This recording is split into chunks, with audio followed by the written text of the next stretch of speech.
Bíblias na segunda carta de Paulo ao Timóteo, capítulo 3.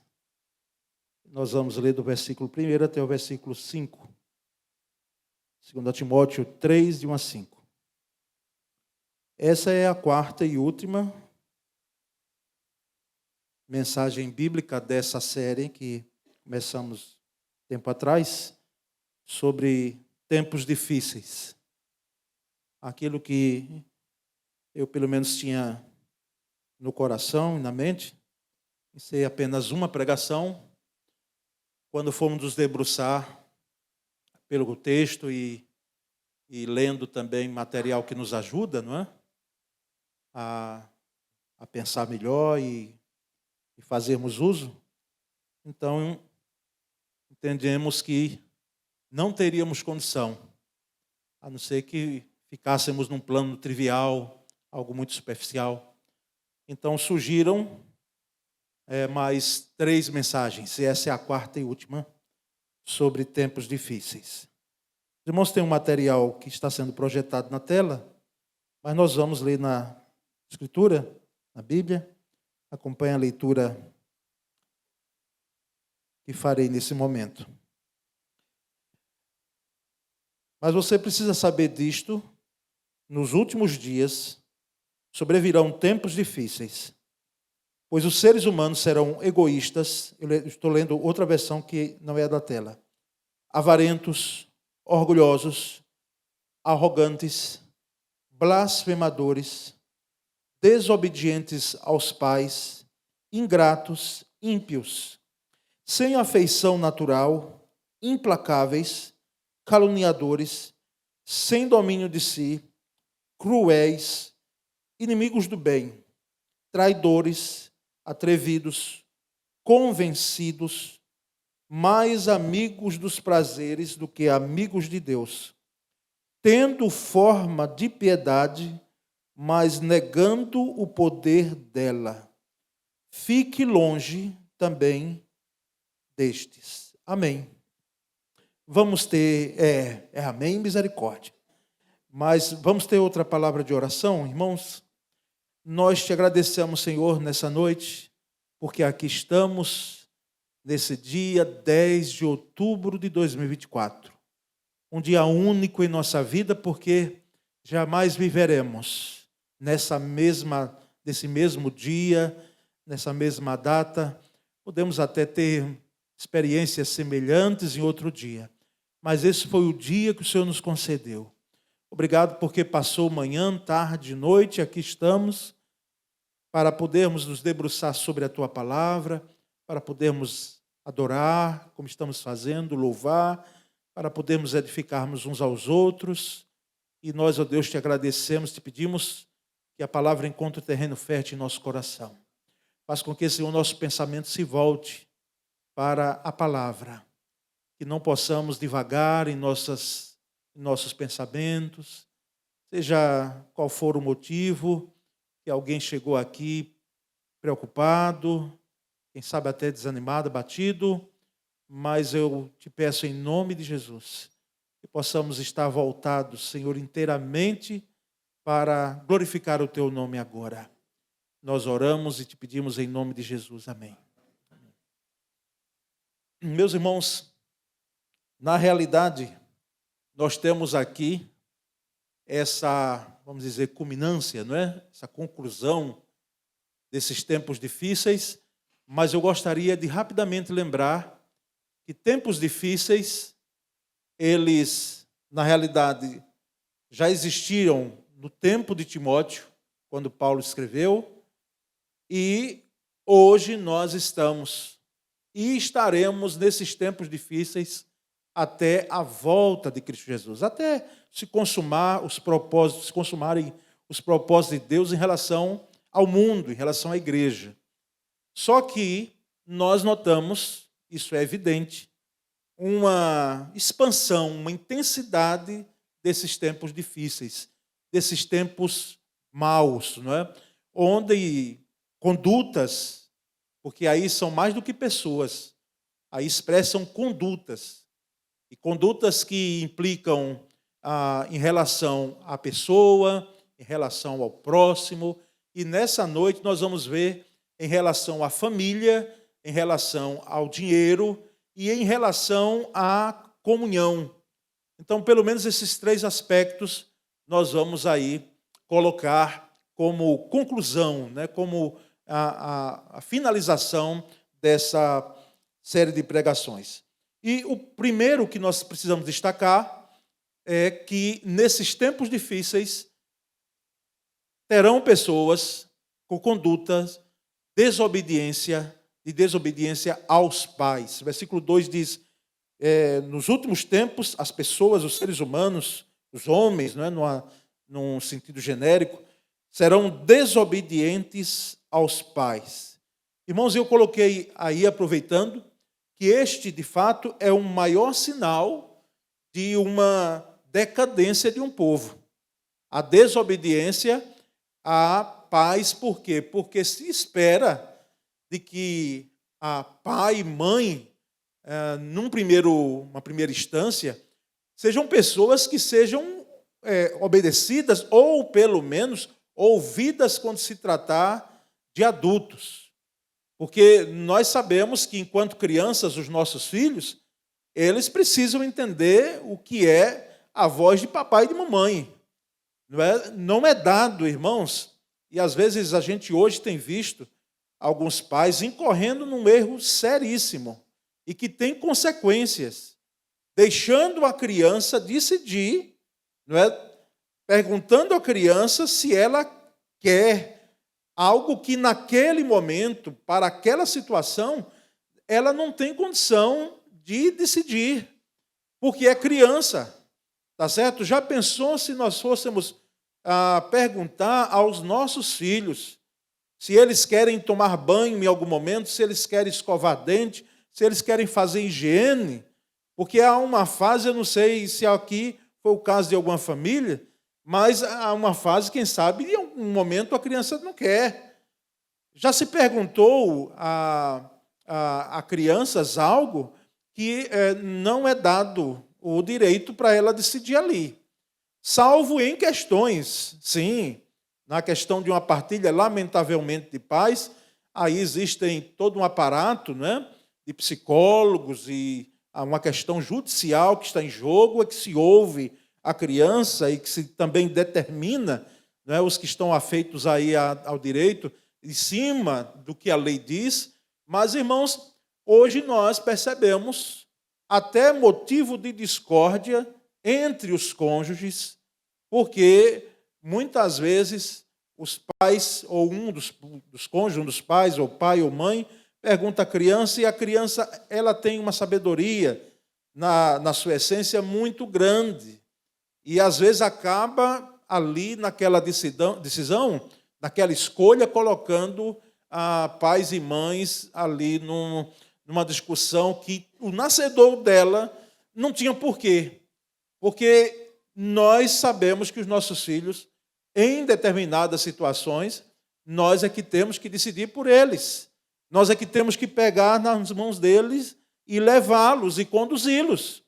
E aí eles vão tomando crescimento, não é? Entram na adolescência, e o meu entendimento de adolescência é também de ouvir, é também do pai e da mãe decidir, estar orientando, mas aí já entra a questão do diálogo, não é? Do diálogo, da conversa. Porque não adianta só dizer, porque eles já perguntam assim, por que é que eu tenho que fazer? Não é? E aquela resposta que, quem sabe, a minha geração e a sua também, assim, porque eu estou mandando, já não satisfaz. Ele quer conversa, ele quer diálogo. Não é? E há algum problema em dialogar? Mesmo que nós não fomos, quem sabe, educados dessa forma. E quando chega na juventude, eu vou parar por aí, não é?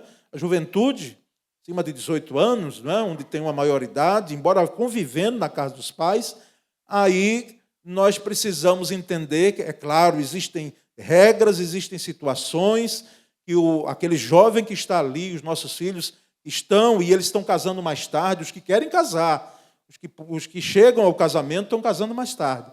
Podemos ver aqui entre nós, alguns aqui casaram entre 20, 18, 20 anos, né? Mais lá atrás. outros já foram, como eu, ali mais ou menos nos 25, e hoje eles estão casando com mais de 25. Não é? Então, é próprio. Qual é o problema? É próprio dessa geração. Tá certo? Mas o jovem dentro de casa, ele, nós como pais, eu falo como pai agora, não como pastor, precisamos ter um cuidado muito grande para que aquilo que nós pensamos que é o correto, que é o certo, nós vivenciamos aquilo ali, nós queremos que o nosso filho, na juventude, ele faça daquela forma. Não é? Principalmente quando se trata da questão de realização. Na realização. Isso acontece quando você queria algo para você, não realizou, eu não estou nem entrando no mérito por que não conseguiu, por que não fez, e você quer que o seu filho faça. Vou usar um exemplo aqui de tempo atrás, quando eu estava em congregação, uma mãe chegou desesperada para mim, o rapaz estava faltando poucos períodos, eu não lembro, na época se eram 2 ou 3, coisa assim pouca para terminar uma faculdade, um curso de direito, né? E aí ela disse, pastor, conversa com o meu filho, conversa com ele, porque eu acho que ele enlouqueceu. Como é que pode deixar um curso desse, quando ele já está formando, para fazer, eu não vou citar aqui, porque eu sou professor, mas não vou citar com o demérito não, certo? Porque nós precisamos de bons professores, não é verdade, professores? Precisamos. Mas como é que você vai se deixar um curso que ele já está concluído, porque a aflição dela, no primeiro momento, é como deixar o curso de Direito para fazer o primeiro período de licenciatura em História, onde, é claro, ele ganharia alguns créditos, mas nem tanto. Não é? Aí eu fui sentar com ele e digo, olha, eu não posso prometer de que ele vai, de fato, mudar ou não mudar, mas eu entendo que ele pelo menos vai me ouvir. Coisa boa é quando o pastor pelo menos é ouvido. Porque alguns, nem isso aí, eles estão considerando. Né?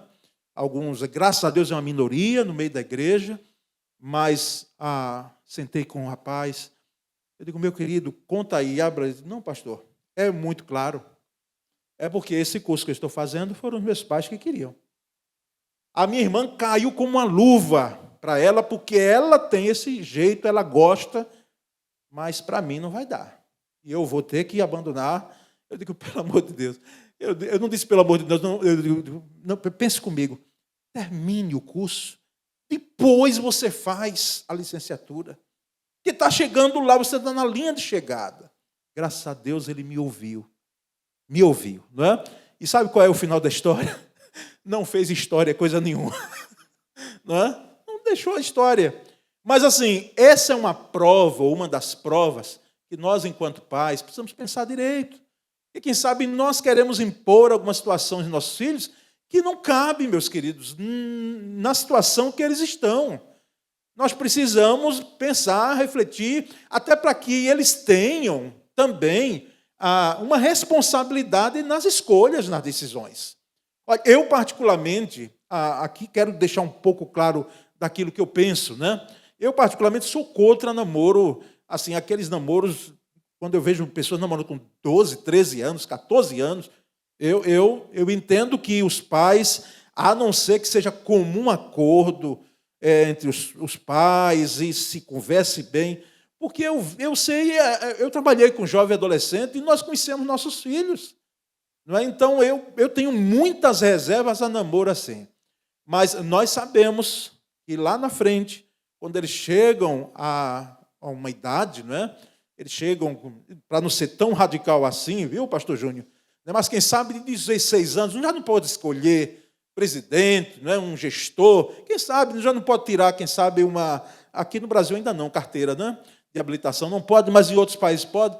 Por que aqui não pode, não é? Ter um namoro, quem sabe? Sim, já com a mentalidade, embora ainda ali com algumas atitudes daquela infância ou adolescência, lá de trás, mas, quem sabe, já se pode. Mas a imposição, né, muitas vezes, se deve ou não deve a alguém que já tem essa escolha, ela precisa ser bem repensada, sabe, irmãos?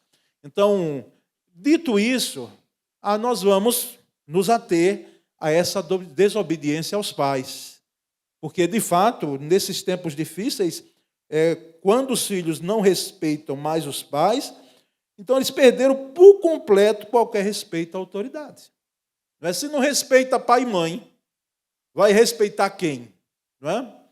Então, esse é um primeiro perfil que nós precisamos destacar nesses tempos difíceis.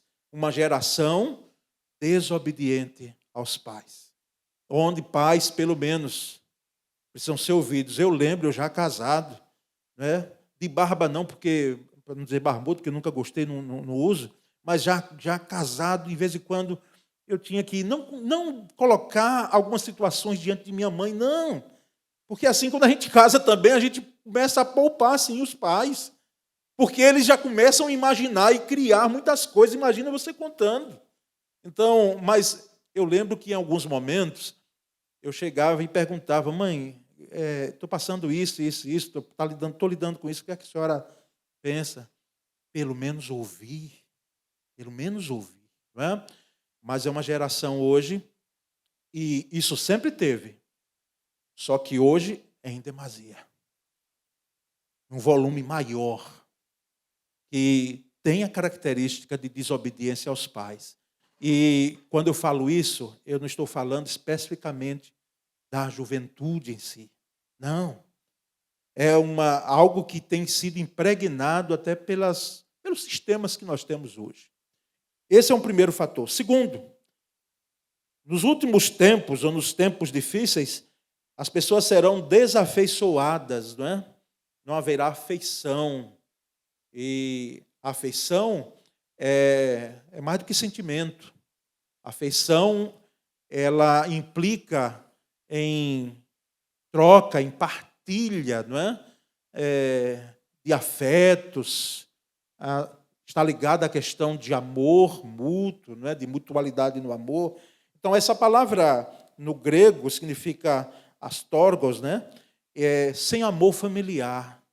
Nos últimos tempos, nos tempos difíceis, pessoas sem amor familiar, pessoas que elas não nutrem uma afeição pela família. E é um negócio complicado, porque pensemos nós, irmãos, família é um negócio que, se você mexer com um integrante, é natural que outros da família sejam envolvidos e se incomodem, não é?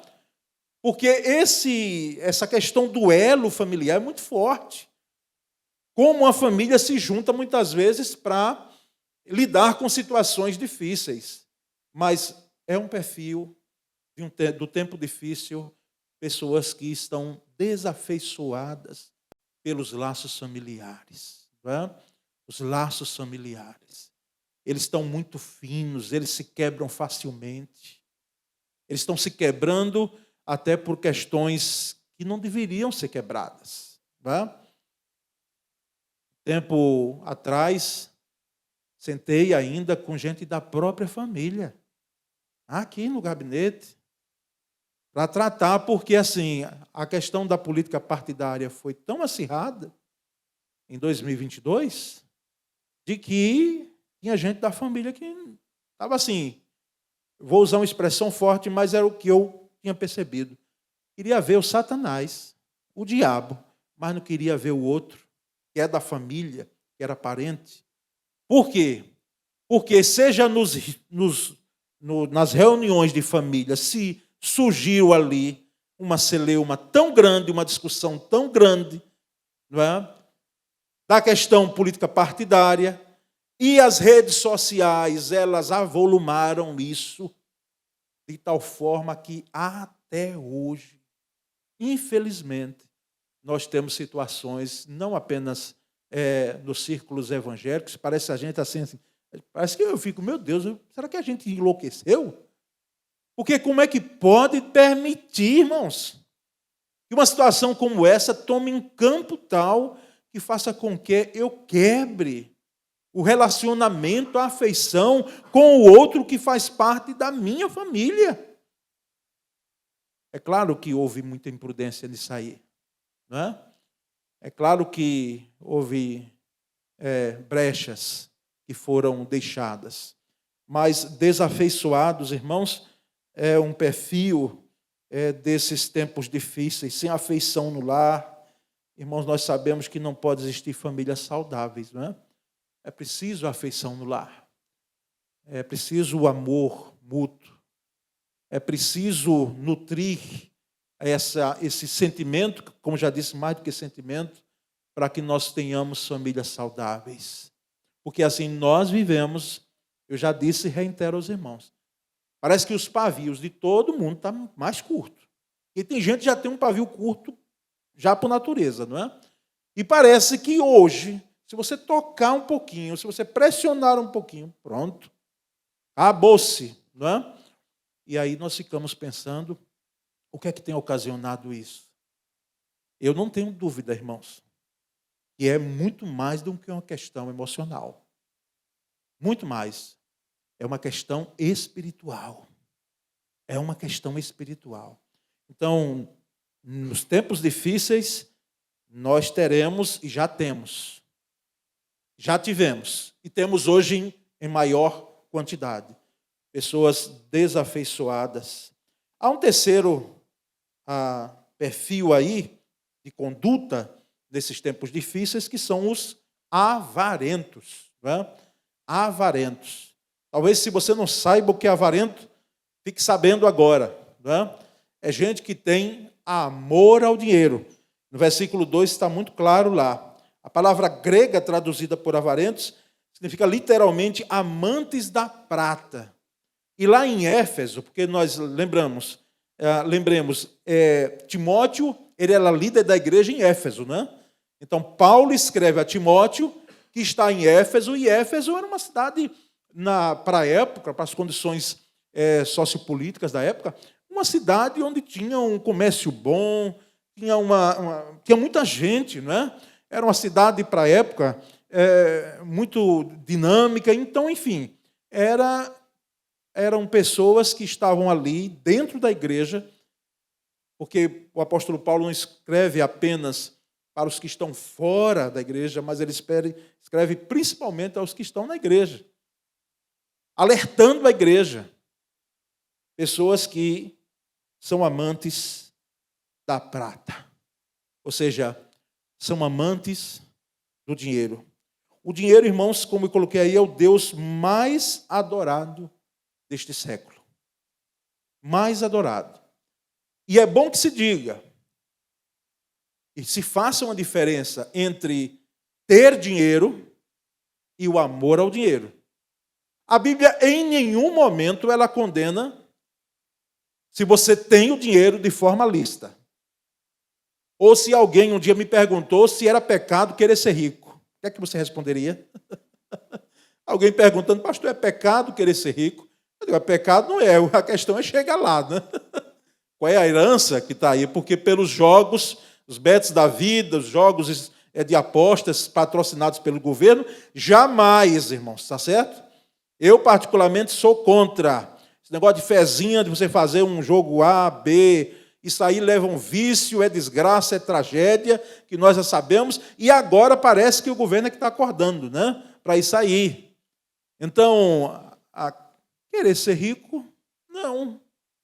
Agora, para quê?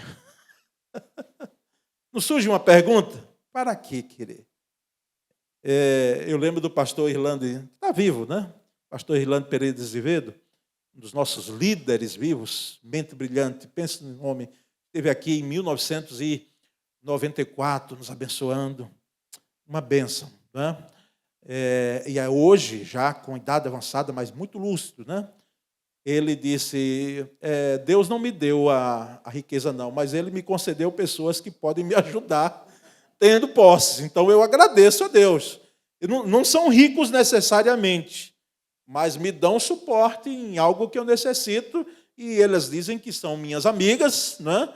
Então eu aproveito também dessa amizade, dessa irmandade, para poder fazer uso também desse privilégio, né? Dessas bênçãos, tal, enfim. Não há problema. Até porque uma das coisas, a gente chama prosperar, não é? Com todo o cuidado que a gente tem com a teologia da prosperidade, irmãos, Mas prosperar, os nossos jovens, é bonito quando a gente nota que você, meu irmão, eu estou vendo aqui algumas cabeças brancas, você não teve, aliás, o que o seu filho tem hoje, quando casou. Não é? Olhe para trás, você tinha, quem sabe o quê? Uma bicicleta? Alguns tinham uma moto, não é? Já casou com casa, aquela casa, aquele imóvel já ali, sim, tudo bem, era um financiado, mas assim, podia pagar, mas não era seu ainda. Hoje, os nossos filhos, graças a Deus, olhe para eles, como eles estão casando já, alguns, quem sabe, já com uma estrutura bem diferente da que os pais tiveram. E nos alegra ver jovens prosperando, não é?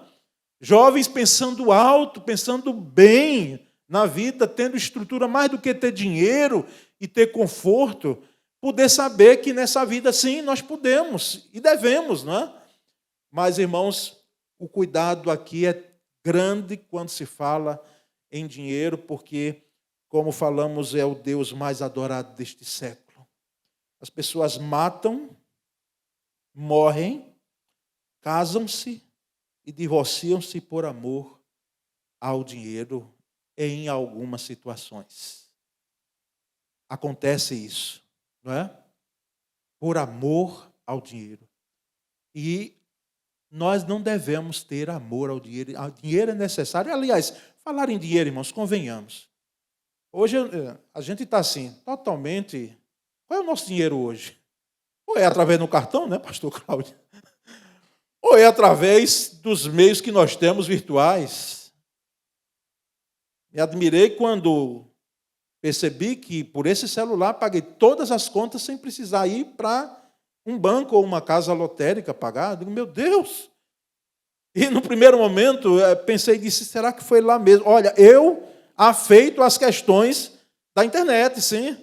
Mas disse, será que não haverá? Não, foi feito todo o pagamento.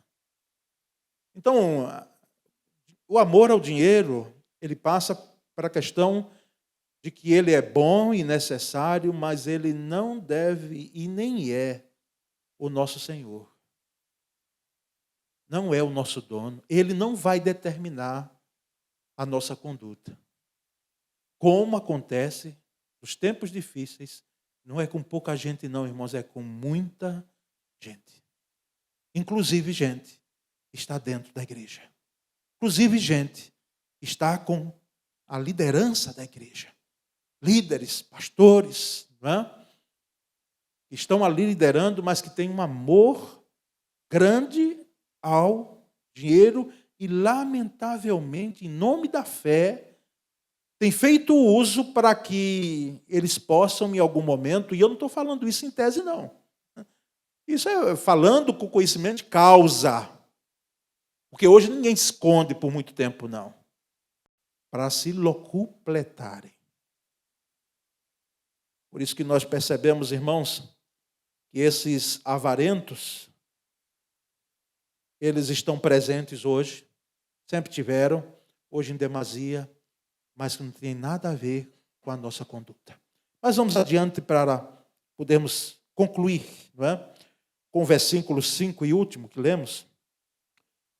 Nos tempos difíceis, esses seres humanos, essas pessoas, esses homens, tendo forma de piedade, mas negando-lhes, entretanto, o poder, e aí o apóstolo Paulo diz a Timóteo, foge também destes. Então, é uma espiritualidade divorciada da vida. Ou seja, são pessoas que têm uma espiritualidade, ou se dizem e se conclamam espirituais, mas quando se vai passar um crivo na vida dessa pessoa, a espiritualidade é divorciada da vida. Ou seja, para ser mais direto, há erros, grassos grandes na vida dela. Por quê? Porque ela, muitas vezes, tem a fé, ela usa da fé, coloca a fé, evidência da fé cristã, mas a vida desta pessoa é incoerente com a fé cristã. é incoerente, seja nas suas ações, seja nos seus negócios, não é? Sua forma de lidar com as coisas, no poder tratar, lidar com dinheiro, lidar com condutas, lidar com pessoas, são pessoas que não são dignas de confiança. Já contei aqui, e vale a pena recontar, que um amigo nosso, irmão nosso, né? Não necessariamente daqui da Pipa, graças a Deus, mas foi comprar um carro, porque alguém estava dizendo, ó, o carro bom, né? Carro bom, tal, e aquela coisa. Tudo bem, você vai vender alguma coisa? Se a pessoa quiser comprar, que ela compre. Agora, alguém já disse, pastor, eu tenho que dizer todos os defeitos que tem. Não, você vai dizer a realidade daquilo que você está vendendo. Mas a coisa assim estava sendo vendida por um negócio muito, muito além, não é? A pessoa se empolgou, eu mesmo, particularmente aqui, alguns entendem, mas se um carro que eu estiver dirigindo quebrar, eu posso até abrir o capô, eu olho ali para ele, mas não entendo nada, irmãos, nada, nada, nada, né? Não sei como é que vai ali, nada, só sei algumas coisas básicas, um negócio de um óleo para ver. Então, não tem como. E esse irmão nosso fez isso. E aí ele disse, bem, graças a Deus, porque o valor estava bom, né, da compra, estava precisando do carro, de comprar o carro. Ele disse, irmão, antes da gente fechar, vamos orar. Porque é bom temperar com oração, né, as nossas decisões, as nossas escolhas. E aí colocou a mão no ombro ali, o irmão que estava vendendo o carro, disse, Senhor, muito obrigado, porque eu estou adquirindo o carro. Esse irmão disse que aqui esse carro está bom, tal. Não é? O motor está bom, o negócio está bom. E muito obrigado, Senhor, por esse preço, meu Senhor. Que bênção eu estou recebendo. Abençoa esse meu irmão. Oh, Deus, tal. E terminou a oração. Quando terminou a oração, é bom sempre orar. E esse era crente. Ainda bem que ele se alertou a tempo, disse, eu preciso lhe dizer, meu irmão, que, olha, tem esse problema aqui, entendeu? Essa folga está aqui. Então, meu irmão, senhor disse, não, mas eu preciso dizer que tem esses problemas. Não é? É bom a gente ponderar muito bem, porque espiritualidade divorciada de vida, nada tem a ver conosco. Nada. Aparência externa sem realidade interna. Tem gente que é muito o invólucro, não é? Mas a essência, nada. Tem gente que tem muita folha. Aparência bonita quando Jesus olhou para aquela figueira lá. Meu Deus, muita folha, não é? Vamos ver se tem fruto. Não tinha um. Então, aparência externa e aparência interna desconectadas. Tem carisma, muitas vezes. E cuidado, viu?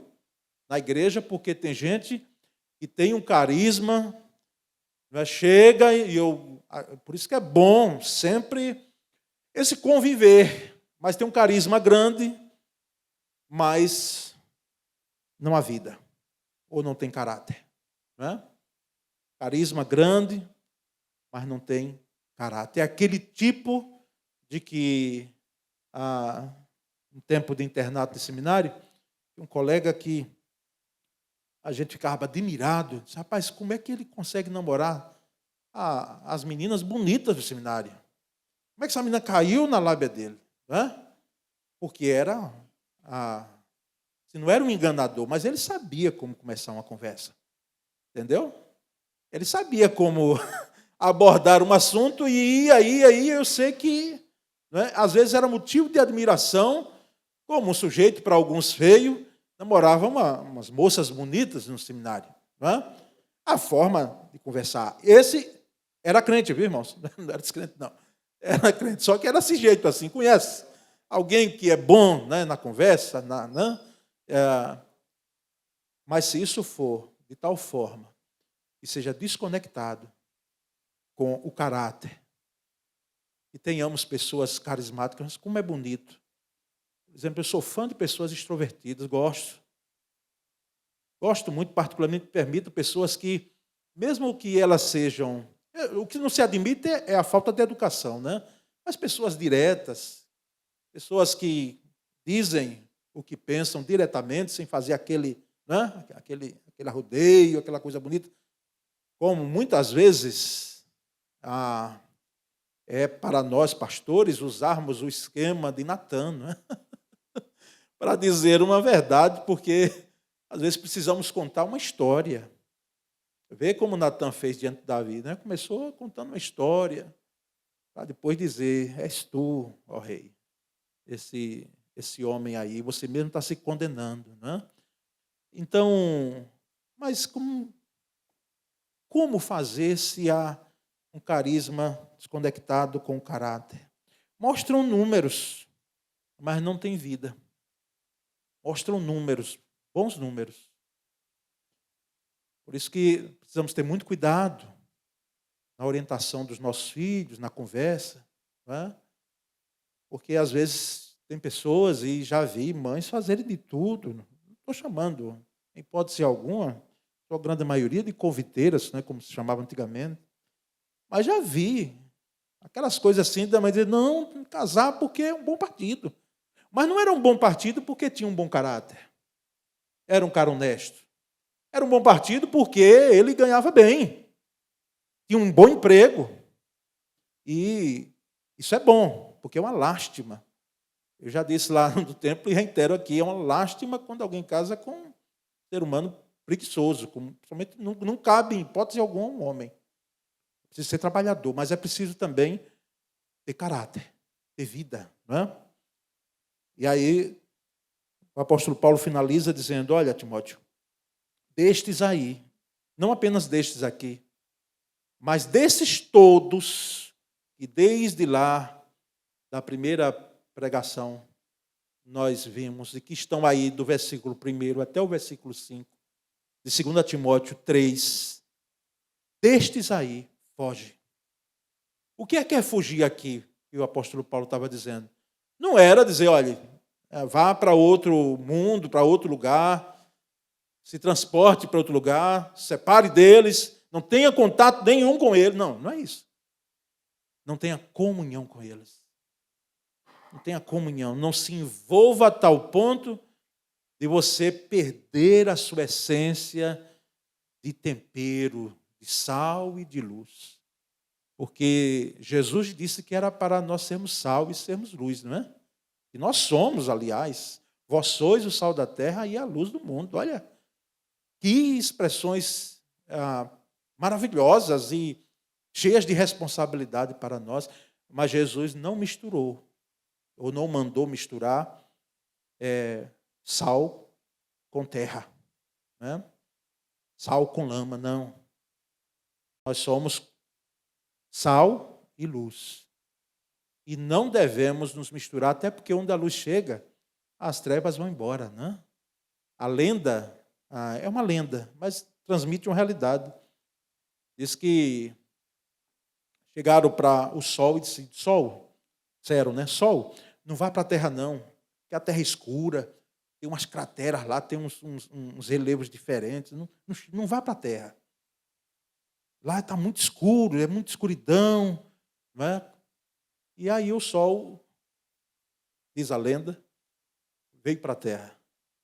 E quando o sol chegou, onde ele chegou, clareou. E aí voltou, desapareceu, né? Como a gente diz, o sol desapareceu. Desapareceu, e quando chegou lá do outro lado, perguntaram a ele: e aí, o que é que viu lá na terra? Ele disse: eu não vi escuridão nenhuma. Até porque nós sabemos onde chega a luz, as trevas vão embora, elas são dissipadas.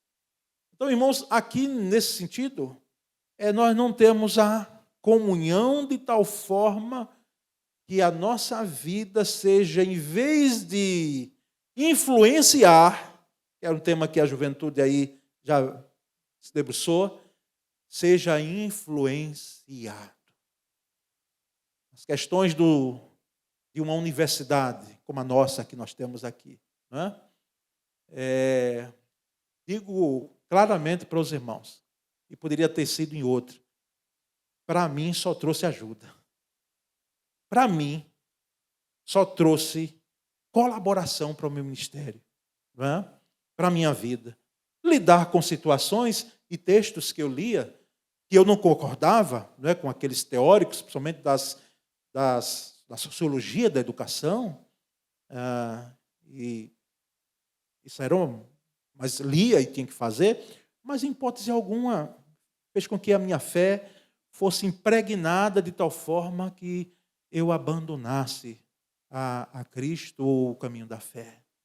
Então, o sentido aqui não é de sair e não ter contato. Até porque nós não somos ermitões. Esse negócio de vamos sair do mundo porque o mundo é muito pecaminoso, vamos ficar apenas num lugar nosso, né? Onde não há pecado. Não, engano nosso. Nós precisamos fazer como o sol, eu vou lá. E onde eu chegar pela misericórdia e graça de Deus, né, aquilo que é trevas, pela graça de Deus, vai se transformar em luz. Espero que essa série de mensagens, irmãos, esteja em nossos corações, de tal forma que essas condutas aqui, nós possamos, é claro, estar cientes delas, mas que elas não façam parte do nosso currículo jamais. Amém, meus irmãos? Vamos orar então, pedir ao Senhor graça, sabedoria, discernimento. São dons, dádivas de Deus que nós necessitamos nesses últimos tempos, nesses tempos difíceis. Oremos. Senhor Deus, muito obrigado nessa noite. Quando concluímos essa série de mensagens, nós, ó Deus, agradecemos pela Tua palavra que nos alerta e que nos coloca no prumo, nos coloca na posição que nós devemos estar em relação à orientação da nossa conduta. Obrigado, Senhor, pelo texto explanado, pelo texto aqui evidenciado durante essas 4 pregações. Nós pedimos, ó Deus, misericórdia, porque sabemos que tempos difíceis nós já temos passado e virão a se avolumar cada vez mais. Dá-nos, ó Deus, a graça de continuarmos firmes, continuarmos perseverantes na sã doutrina. Essa é a nossa oração em nome de Jesus. Amém.